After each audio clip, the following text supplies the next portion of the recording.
BJP में कौन है सीएम योगी का सबसे बड़ा दुश्मन? वो महिला सांसद क्यों बनी है बीजेपी की सबसे बड़ी जयचंद? 10 लाख रुपए भी लिए और अज्जू भैया को भी हरवाया।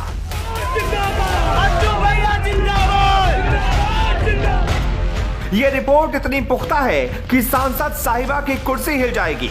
बीजेपी की सबसे बड़ी लुटेरी सांसद पर अनुशासनात्मक कार्रवाई हो जाएगी और अगले चुनाव में हो सकता है कि टिकट भी कट जाएगी।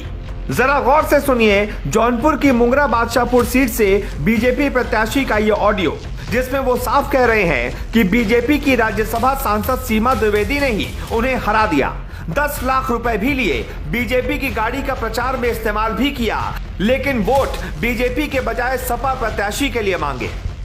जी अज्जू जी बात कर रहे हैं? हाँ अजय दुबे बोल रहा हूँ। जी नमस्कार। नमस्कार।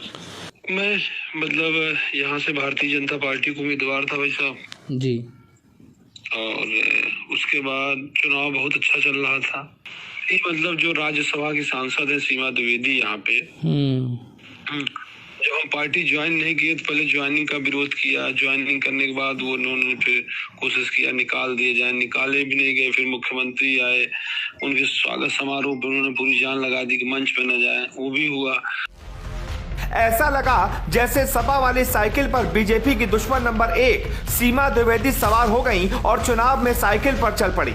अगर दारू, पैसे और धमकी वाली बात न होती तो यहां भी कमल खिल सकता था। पहले आप पूरा सुन लीजिए कि सांसद साहिबा ने किस किस तरीके से सपा प्रत्याशी की मदद की है। सबसे बड़ा आरोप तो यह है कि बीजेपी प्रत्याशी अजय कुमार दुबे से सीमा द्विवेदी ने 10 लाख रुपए लिए, वो भी पार्टी के नाम पर, और फिर अपने समर्थकों सत्येंद्र सिंह फंटू और शिव प्रसाद शुक्ला को लगाकर लोगों को दारू मुर्गा बंटवा दिया, वो भी इसलिए कि दुबे जी की हार हो जाए और सपा प्रत्याशी पंकज को जीत मिल जाए। मंच पर बैठकर भी अपने ही पार्टी के प्रत्याशी को धोखे में रखा, सीएम योगी आदित्यनाथ को धोखे में रखा, और यहां तक कि प्रधानमंत्री नरेंद्र मोदी, अमित शाह और जेपी नड्डा तक को धोखा दिया है। सांसद जी का हमारे पास फोन आता है कि हमको आप 10 लाख रुपया दीजिए, कार्यकर्ताओं को देना है।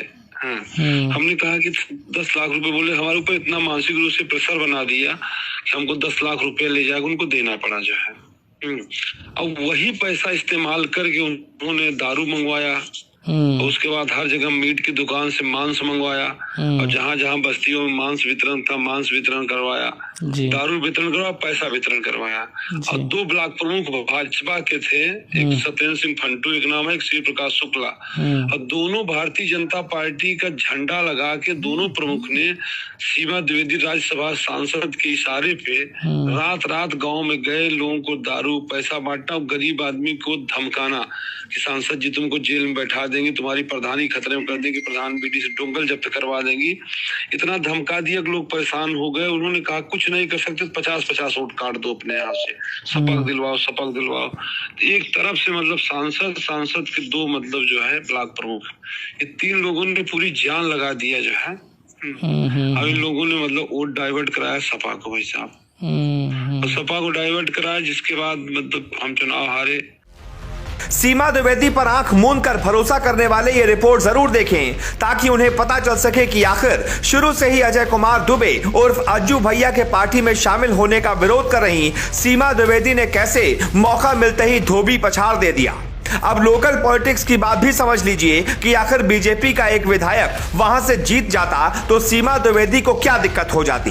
दरअसल हर पार्टी में सांसद खुद को शेर और विधायक को खरगोश या कछुआ समझते हैं। जिन्हें लगता है कि विधायक कछुए की चाल से चले तो ठीक है, वरना खरगोश की तरह दौड़ने लगे तो पैरों पर बेड़ियां जकड़ दो, वरना कुर्सी खतरे में पड़ जाएगी। इसके अलावा ये जाति की राजनीति भी है, जहां सीमा द्विवेदी भी ब्राह्मण और अजय कुमार दुबे भी ब्राह्मण हैं। अब शुक्ला जी विधायक बनते तो आने वाले दिनों में सांसद की कुर्सी भी खतरे में पड़ जाती, तो उन्होंने दुबे जी को विधायक बनने ही नहीं दिया। ये एक तो काफ़ी जिससे गंभीर आरोप है ना। देखिए आप समझ रहे होंगे कि पैसे वैसे वाला जो आरोप है, तो अगर हम लोग इसको चलाएंगे तो सबूत के तौर पे हम लोग क्या इस्तेमाल करेंगे सबूत के तौर? मुख्यमंत्री को हम बता सकते हैं, हम सब जगह बता सकते हैं। वैसे आप चलाइए, हम एकदम चैनल को बोल सकते हैं, हमको कोई वो नहीं। जो हमारे साथ में छल कपट हुआ है जी, तो हम मतलब सबूत के तौर पे ये चीजें चला सकते हैं ना आपकी। हाँ चलाइए, एकदम चलाइए, जो है हमको कोई वो नहीं है। तो ये सीमा द्विवेदी जो सांसद है राज्यसभा, उन्होंने ये सारी कहानी रची। हाँ, ये इन्होंने सारी कहानी रची भाई साहब, हराने के लिए पूरी कहानी रची, आप जान लीजिए। ये हाल किसी एक विधानसभा सीट का नहीं है। ग्लोबल भारत टीवी ने जब यह दिखाया कि बीजेपी में कुछ जयचंद न होते तो बाबा 350 के पार होते, तो उसे लोगों ने खूब पसंद किया। यहां तक कि अपनी अपनी सीटों का हाल भी बताया, जहां ऐसे ही गद्दारों की वजह से पार्टी हार गई। कहीं कम वोटों से हारी तो कहीं ज्यादा से, लेकिन हार तो हार है। पहले देख लीजिए कि मुंगरा बादशाहपुर के अलावा और किन सीटों पर बीजेपी को बड़ा नुकसान हुआ है। ग्लोबल भारत टीवी को जनता ने भेजी है जानकारी। प्रतापगंज की रानीगंज सीट पर मदन सिंह पर भी ऐसे ही आरोप हैं। बदायूं की 3 सीटों पर भी हार की वजह गद्दारी है। स्वामी प्रसाद मौर्य की बेटी संघमित्रा मौर्य भी जयचंद साबित हुई। रामनगर विधानसभा से शरद अवस्थी हार गए मात्र 300 वोटों से। चैल के नागेंद्र प्रताप भी गद्दारी की वजह से हार गए। डुमरियागंज और अयोध्या की गोसाईगंज सीट भी बीजेपी के हाथ से निकल गई। ये तब हुआ जब योगी को भरोसा था कि वो यूपी में पिछली बार से भी ज्यादा सीटें जीतेंगे। जौनपुर की मुंगरा बादशाहपुर सीट पर तो भीड़ देखकर वो गदगद हो उठे थे। अज्जू भैया की पीठ भी थपथपाई थी, लेकिन शायद उन्हें नहीं पता था कि सियासत में पीठ में छुरा कौन कब भोंक दे ये कहना मुश्किल है। दंगल और सियासत की भाषा में आप कुछ भी कह लें, लेकिन असलियत में तो अपनी ही पार्टी के सांसद ने अपने नेता को धोखे में रखा है। अगर ऐसे जयचंद और होते तो पता नहीं पार्टी का क्या हुआ होता। लखनऊ की सत्ता पर योगी दोबारा पहुंच भी पाते या नहीं, ये बड़ा सवाल है। शायद इन्हीं जयचंदों की वजह से 2017 के चुनावों में 312 सीटें जीतने वाली बीजेपी इस बार 255 पर ही रुक गई। मतलब 57 सीटों का अंतर योगी मोदी की लहर में भी बड़ा हैरान करता है। अब हो सकता है पार्टी सीमा द्विवेदी के खिलाफ कार्रवाई करे, उन्हें सस्पेंड करे या फिर नियम के हिसाब से सजा दे, लेकिन जो सीटें चली गई वो वापस तो नहीं आ सकती।